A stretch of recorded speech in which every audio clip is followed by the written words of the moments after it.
নমস্কার, welcome to voice of Calcutta. আমি আপনাদের আজকে দারুণ সুন্দর একটা জায়গায় বেড়াতে নিয়ে যাবো। চলুন আমার সঙ্গে তাহলে জায়গাটা বেরিয়ে আসুন। দেখুন, আজকের দিনে লোকে কিন্তু একটু নিরিবিলি জায়গা পছন্দ করে, একটা সুন্দর জায়গা পছন্দ করে। তো আজকে পাহাড়ে যায়, পাহাড় তাদেরকে টানে।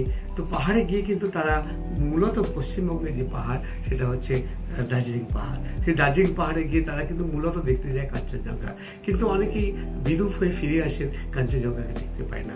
ইভেন আমি আমার কথাও যদি বলি, আমি টাইগার হিলে পর্যন্ত উঠেছিলাম। টাইগার হিলে সেই ভোরবেলা কোনো রকম মুখ টুক ধুয়ে ঠান্ডার মধ্যে দার্জিলিং টাইগার হিলে উঠলাম, উঠে দিলাম, সূর্যটা উঠে গেল, আমি কিছুই দেখতে পেলাম না, মেঘ এসে গেল, আর কাঞ্চনজঙ্ঘা দেখা হলো না। তো আমি আজকে একটা জায়গার কথা বলবো যেখানে আপনি বিছানায় শুয়ে শুয়ে টাইগার হিল দেখতে পারবেন। টাইগার হিল না, আপনি কাঞ্চনজঙ্ঘা দেখতে পারবেন। তো কিরকম, জায়গাটার নাম কি? জায়গাটার নাম হচ্ছে কাফের গাঁও। কাফের গাঁও শিলিগুড়ি থেকে যেতে সময় লাগবে মাত্র 2 ঘন্টা থেকে 2.5 ঘন্টা।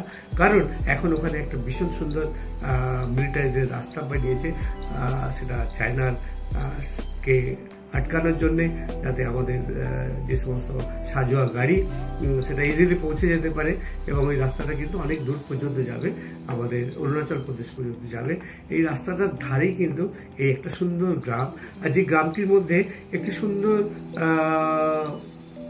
বেড়ানোর জায়গা রয়েছে, যার নাম হচ্ছে কাফের গাঁও। এবং এখানে অ্যাস্টোরিয়া বলে একটা কোম্পানি আছে, যাদের এখানে একটা সুন্দর হোমস্টে আছে। আপনারা ওখানে যেতে পারেন এবং সেখানে গিয়ে আপনারা, আমি ছবিগুলো দেখুন খালি, যেখান থেকে কিন্তু শুয়ে শুয়ে আপনি কাঞ্চনজঙ্ঘা দেখতে পাবেন। শুধু কাঞ্চনজঙ্ঘা দেখতে পারবেন তাই নয়, এখান থেকে কিন্তু যখনই আপনার ঘুম ভাঙবে, সেটা সকাল হোক তার একটা সৌন্দর্য পাবেন, সেটা বিকেল হোক সেটা একটা সৌন্দর্য পাবেন, সেটা যদি দুপুর হয় তাহলেও একটা সৌন্দর্য পাবেন, যদি বৃষ্টি হয় তাহলেও একটা সৌন্দর্য পাবেন।